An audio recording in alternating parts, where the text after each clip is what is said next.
Grace, mercy, and peace to you, God our Father, our Lord and Savior, Jesus Christ. Amen. You may be seated. The sermon this morning is based on the gospel reading of Luke chapter 15, which was just read. You know, there are so many things as Christians that we don't really understand. And this can be kind of hard to accept. It seems like maybe God should tell us everything, that there shouldn't be very many secrets that He keeps from us. But like if we are Christians, everything should kind of make sense in life. That things shouldn't happen we don't understand. That in Christ, maybe everything should even happen for a reason. For a reason that we can know and understand.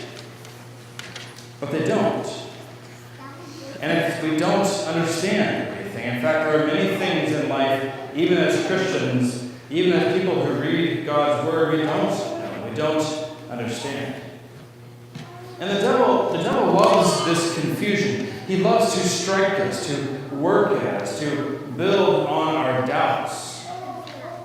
Sometimes, for some people, these problems and questions and doubts can raise so many concerns that faith itself can be a challenge.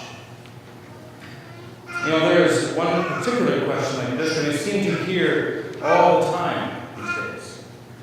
It comes when there's an accident on the interstate, or devastating flooding in Nebraska, or maybe a cancer diagnosis, or some other family tragedy, a bout of depression. The question is this: why? Why does God allow bad things to happen to good people? Why does God allow such human tragedy? Why does God allow such human suffering? Why do bad things happen to good people? It's one of the oldest questions in the book. And you should know it's one of the favorite tricks of the devil.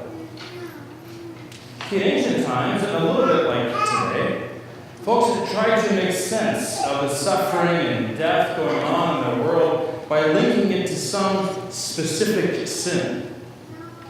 Like in John 9, you have the story of the man born blind. They asked Jesus, "Teacher, who sinned, this man or his parents, that he should be born blind?"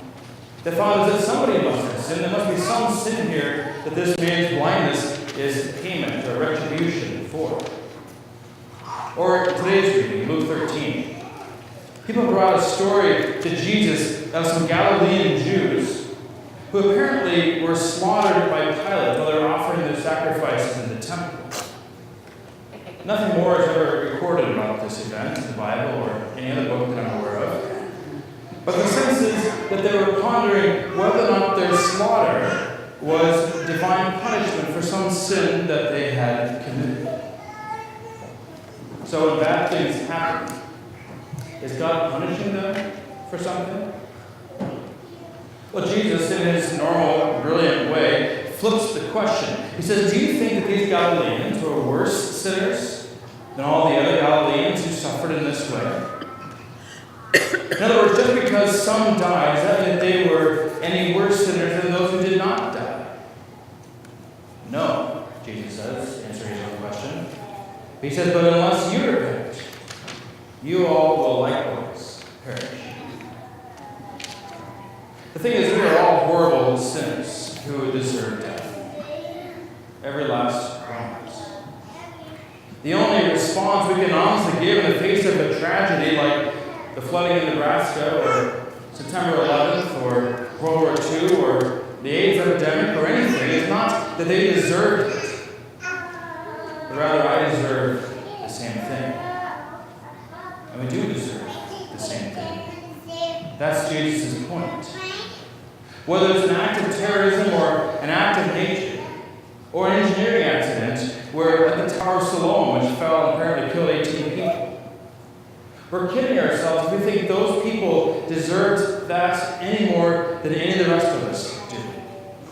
That's what Jesus says, but unless you repent, you will all likewise perish.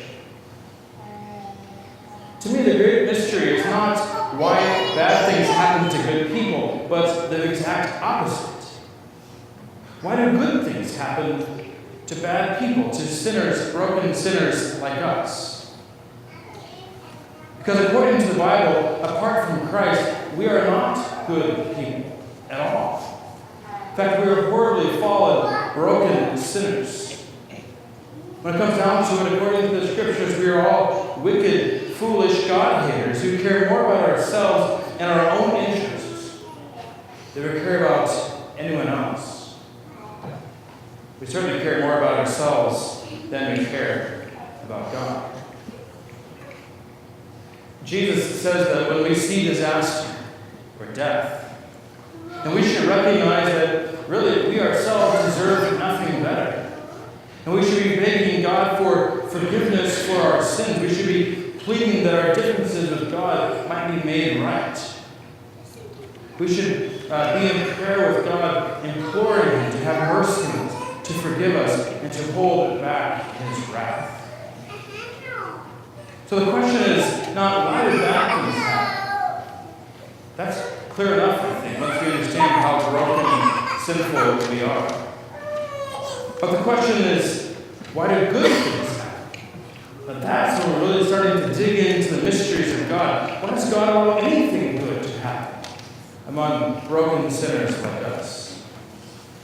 That's a question that's also hard to answer. Because I don't know what moved our God to take all of His wrath, all of His righteous anger at sin, all of His hatred of the gross human perversions of His good and perfect will, and pour it all out on His Son, Jesus. Not onto us. But that's what He did. You want a question that's hard to answer, it's that. They would take all of His anger and wrath and righteous judgment out on His Son, Jesus, instead of on us. That's what He did for you. That's what He did for the whole world.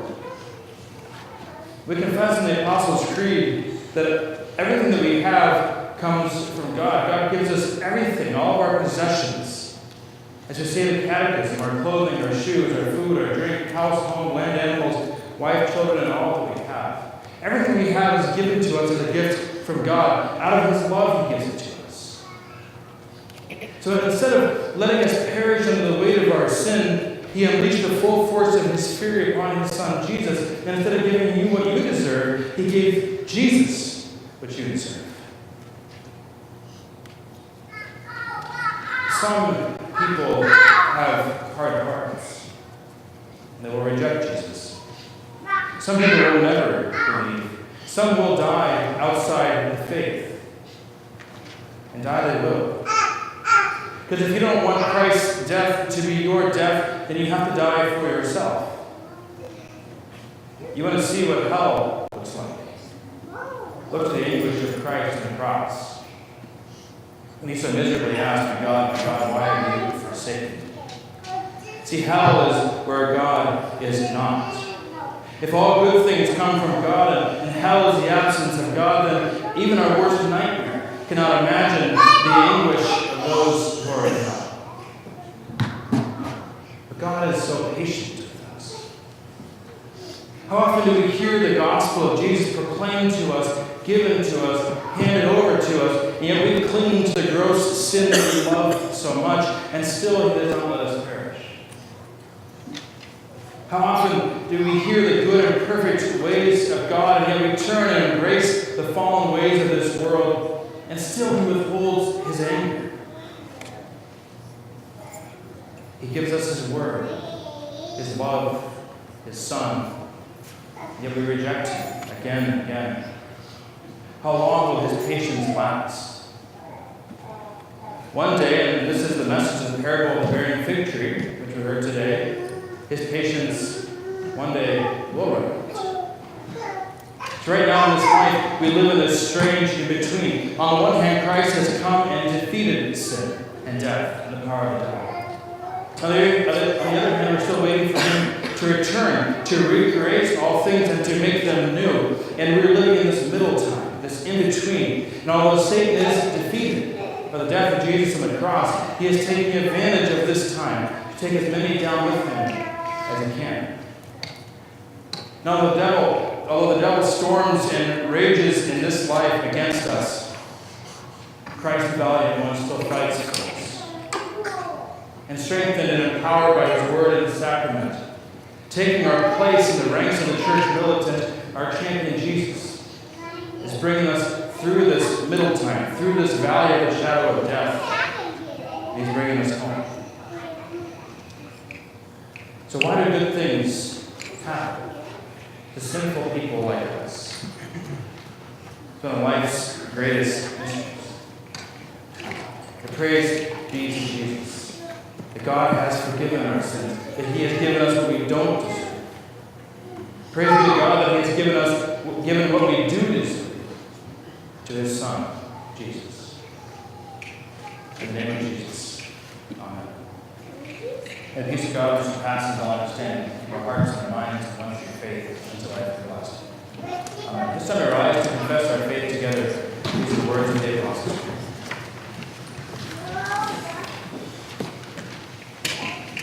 I believe in God the Father Almighty, maker of heaven and earth, and in Jesus Christ, his only Son, our Lord, who was conceived by the Holy Spirit,